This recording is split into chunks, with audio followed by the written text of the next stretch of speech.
There's no embargo bit to Warren's presser today, so any questions for Warren, please? Warren, which of your changes caused the most consideration and why?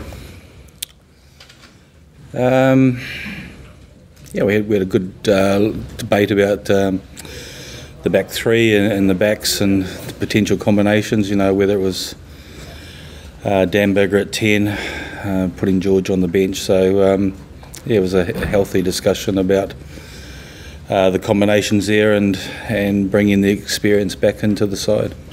You're convinced these guys are match sharp then? Obviously they're experienced international players, but few people haven't had an awful lot of rugby recently. No, but the pleasing thing was both George and Liam scored tries last weekend. So was Josh Adams as well, and we're pleased with the progress that he's making. And Dan coming back, he's ahead of schedule, but he's gives us that experience at 10. And the difference is probably we felt that Toby needed some game time to start for Bath and to get a couple of games under his belt before he came into consideration. So sort of horses for courses in terms of the players and experience. So it's nice to be able to have a fit squad to be able to choose from and have everyone available and everyone training. Warren, given that Dan Biggar hasn't played for 4 or 5 weeks, is it a bit of a risk, a calculated risk to pick him for the squad?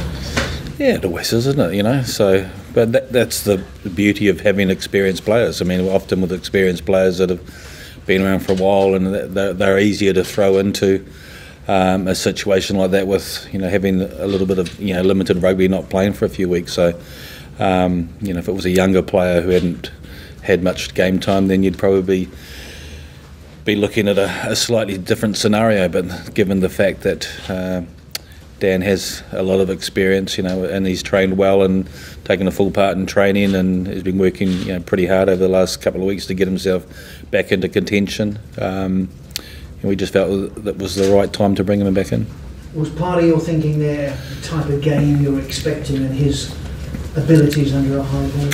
Yeah, that's part of it. It was one of the things that I thought our kicking game against Scotland was very good in terms of our kick chase and shutting down the threat, particularly of Stuart Hogg, but it was something that was disappointing with last week. We went great in the air, and in fairness to England, that was probably the difference between the two sides in terms of their aerial dominance. And bringing someone like Liam Williams back, and who's pretty good in the air, and having George on the bench and Dan and Lee Halfpenny, I think we've added a bit more experience and a little bit more of players who are comfortable in those situations. How do you see Dan fitting into the mainly Scarlets people around him then, in terms of being able to bring the best of both worlds, the passing game and the kicking and the aerials? Yeah, I don't think there's any, the way he's been training, it's been pretty seamless. He's been involved with those combinations in the autumn as well, so there hasn't been. There's no issue with that. He's played a number of games with Gareth at 9 as well. So, there's not even something we've even spoken about it in terms of being, a problem for players in terms of combinations. What are you expecting the Irish to throw at you then? And what are you expecting from their selection on Thursday? Yeah, haven't even thought about their selection. Obviously, they've probably got a decision to make at 13. So whether that's Farrell or someone else in the squad, we're not too sure about that, but they're a quality side, and we know how difficult they are to beat. We're pretty happy with our record against them over the last 4 or 5 times. I think they've beaten us once in the last 5 occasions, and one's been a draw. They tend to be pretty close encounters, and we're looking forward to know. We know it's a massive game for us. It's a must-win game in Dublin against a team that difficult to get the ball off. They're comfortable playing through lots and lots of phases. Got an excellent kicking game, and the combination 9 and 10 are probably one of the best 9 and 10 combinations in world rugby. And we've got a job to do to try and shut them down. Warren, this is a significant game for you personally, your 100th match in charge of Wales. How do you look back on that achievement? Yeah, it's a nice milestone. I think I'm of the other coaches on the last one to get to 100. I mean, they've all reached that milestone. So look, it's a nice honour, but it's just for me, it's something to reflect back on. Say, it's a nice achievement, but it's about the game and it's about the players and it's about the performance and the result on the weekend. That's more important than me reaching 100 games. There aren't many current coaches at the moment who are near that figure. What would your advice be to a young coach who wanted to get up to 3 fields? I don't know. Do your best to deal as positively as you can with the media. That's your secret. No, it's been my downfall, I think. So you live and learn, I think. So. Guys like Rhys Patchell and Josh Adams obviously made a decent impact against Scotland. What do you say to them about missing out this time to keep their spirits up? Yeah, I mean, I think the discussion with Rhys during the week was, he was disappointed with how things went against England, but it was a great experience for him and just to get back on the horse.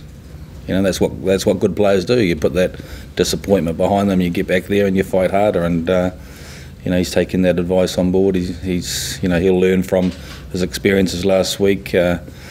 We've been happy with Josh and the way he's come into the squad, and he's learned a lot from the couple of games that he's played. He's got a few things to work on. He's doing that, and we're pleased with the progress that he's making, and pleased with the depth that we're developing in that squad, and particularly in that back three. And it's been a position that we have needed to develop some depth. So with Josh and Steph continuing to improve, we're a bit more comfortable with the position we are with our back three players.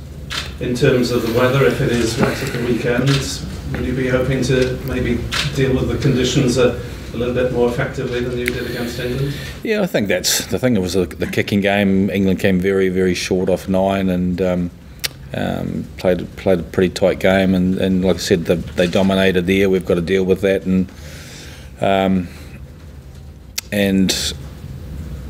The good thing about last week was how strong that we finished against England. I thought, condition-wise, we finished over the top of them. The weather conditions did improve, and I was pleased with the fitness of the squad, and we just kept going and kept playing for 80 minutes. And I thought, being 12-0 down, the side showed some great character. They could have easily capitulated, or could have easily just said, it's probably a game they weren't going to win, but they kept fighting to 80 minutes, and that was a really positive sign out of last week. Yeah, we had a couple of decisions that potentially went against us that have been well documented, but we've put those behind us and try to take the positives out of last week and focus on, we're very aware of how important a victory is on Saturday.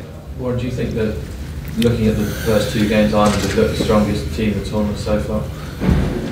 No. Who would you say has done?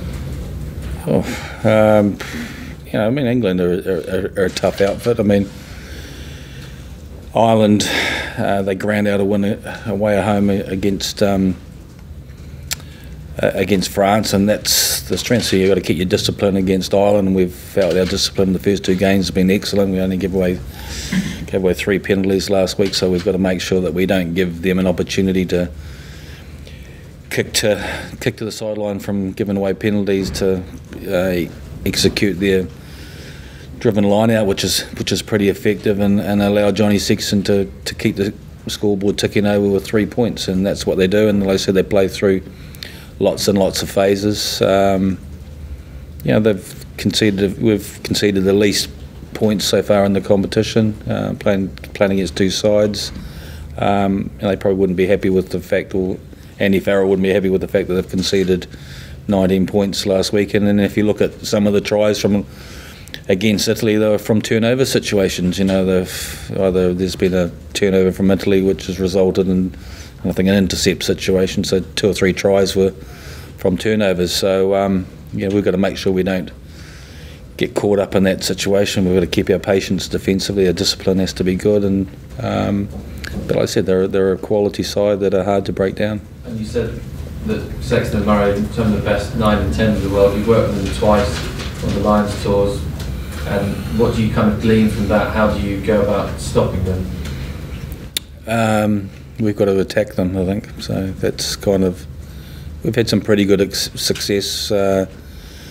Not allowing Johnny to have too much time and space on the ball, and he thrives on that. So our line speed defensively has got to be good. We've got to put Connor under pressure and his kicking game under pressure, and be prepared to be pretty physical against them. And I thought the performance last year and the way that Wales played at home here was outstanding. It was for me, that's kind of the model, the benchmark to take to Ireland. Be incredibly physical with them up front. We've got to stop the running power of someone like CJ Stander, who's a big go forward player for them, and stop allowing Murray and Sexton to dominate the game. And if we can do that, we've got a chance. Is that perhaps another reason why Dan Biggar gets the call at 10? Commentative figure likes that confrontation. Yeah, there's a little bit of that. Yeah, and so he's been a part of those performances and results and over recent seasons against Ireland, and he's done well. And we know how good he is in the air, both defensively and on attack. And the way that Ireland defend, they're pretty narrow in the way they defend. They're hard to break down. So you've got to have a running, attacking game, but also a good kicking game against Ireland too. Warren, you talked about that decision that went against you at Twickenham.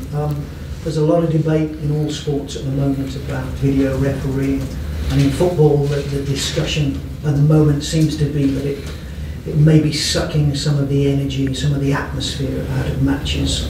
Do you think the process itself, rather than that decision, just the process, has rugby got it right or not? Look, I think there's nothing wrong with the process at the moment, and we've all seen situations with the video referees where it's a judgment call, and it's a judgment call of a 50-50 call, and you accept those. But the decision last week was the wrong decision, and at this level you expect those decisions to be the right ones. And unfortunately, a mistake was made, and you have to live with that, and you've got to move on. So that was the disappointing thing about last week. It wasn't the fact. We can all accept a TMO making a judgment call on a forward pass, or if you're not quite sure, was it on the line or wasn't it short of the line, and we see those ourselves, and we debate that. We're not quite sure of that, and that's just human nature, and you accept that. But when you get a clear-cut decision that should be made right, then that's a disappointing thing. That was a disappointing thing about last week, and I don't think it wasn't a judgment call. It was just a mistake. But if the correct decision had taken a further 2 minutes to arrive at, does that detract from the spontaneity of the atmosphere? Oh, no, I think you've got to get it right, don't you? There's a lot at stake. There's a lot at stake at the very highest level for everyone involved, and not just rugby, but coaches lose their jobs because they lose a game, and players lose, contracts and positions because of a loss of performance. So at this level, you've got to make sure that the decision's right, and if it takes 2 minutes longer to get the right decision, then it's got to be for the right reasons, because there is so much at stake, at the highest level. And we had a game in the autumn against South Africa, which I think took 4 or 5 minutes on a TMO decision, and that's acceptable because there's a lot at stake. And when I look back on that decision, the decision went our way, and it could have easily been a 50-50 decision that could have gone the other way for South Africa in terms of a try, because that to me was a judgment decision by the TMO, and as a result South Africa's lost. And look what's happened to the coaches of South Africa. They're gone now, and if that result had been different, then maybe people are still in their jobs. So you've got to take your time and make sure that those decisions are right. Thanks very much, everybody. We'll leave it there.